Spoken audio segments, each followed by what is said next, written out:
Hi everyone and welcome to the channel.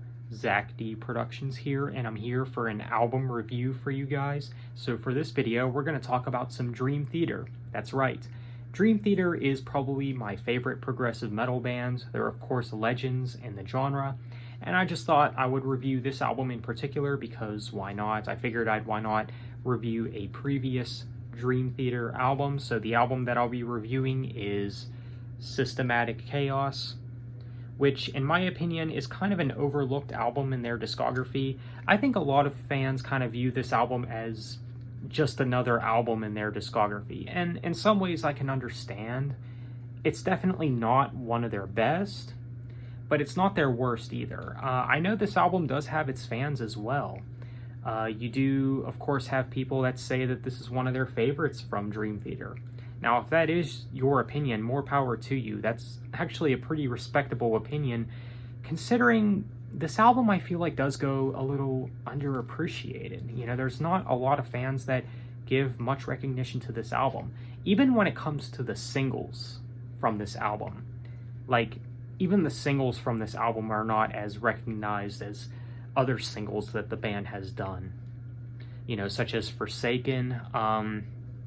That's one of the singles, one of the biggest songs on the album, and that is probably one of my favorites on the album. Now, if you are someone that is looking for something that is a little more straightforward, something that is a little more simplistic from this album, definitely check out the song Forsaken. It's definitely well-deserved of being a single. I mean, it has everything that it needs to basically make it a single. You know, it's not that long of a song or anything, and it does have some really good vocal delivery from James LaBrie, of course. But of course, if you are someone that is looking for prog, you know, prog is basically what you want the most from Dream Theater. You would, of course, like songs like In the Presence of Enemies Part 1 and 2. These songs in particular have fantastic instrumentation. It really does show the talent in these guys, and it has plenty of complexity and just many interesting places to go musically and everything. They take their musical sounds in many directions, and you know, that's just what you get with a lot of Dream Theater epics, of course. But yeah, a really great tracks, some of their heaviest work, I must say, as well, and you do get some of Dream Theater's heaviest work from this album. Also in songs like Constant Motion and The Dark Eternal Night. Now, The Dark Eternal Night is probably one of my favorites on the album. Maybe even my favorite song on the album, to be honest. I pretty much like everything about this song. Not to mention the fantastic drum work in this song. I mean, the drums are insane in this song. Really great. But of course, you can't forget about James LaBrie's fantastic vocal delivery in this song. It's really good.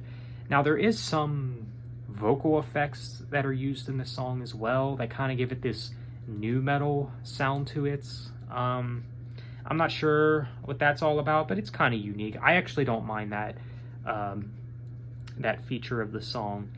But yeah, The Dark Eternal Night is probably my favorite on the album, if not at least one of my favorites.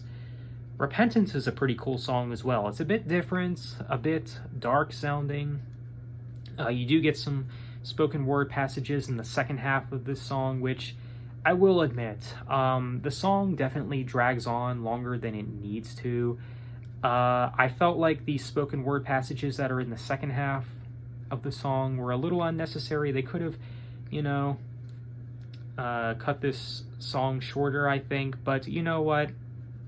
It's not bad.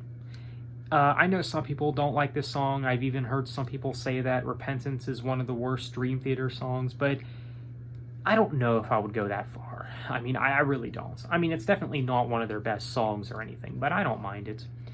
Again, it's kind of dark sounding. It's kind of unique, you know, so, you know, there's some things about it that I do appreciate. And of course, the other songs on the album are just kind of meh for me. Not some of their best work, needless to say. But you know what? Overall, I think this album is really good. Not one of their best, like I said, but there's some very strong moments on the album, once again, like both the parts of In the Presence of Enemies, Forsaken, and The Dark Eternal Night. Really good songs. Again, not one of Dream Theater's best. Definitely not a good starting point if you're wanting to get into Dream Theater. I would definitely recommend starting with Images and Words and Awake. But this album, it's pretty good. It's definitely not bad, but yeah. Now, if I were to give this album a score, I'd probably have to give it either a 7.8 or an 8 out of 10.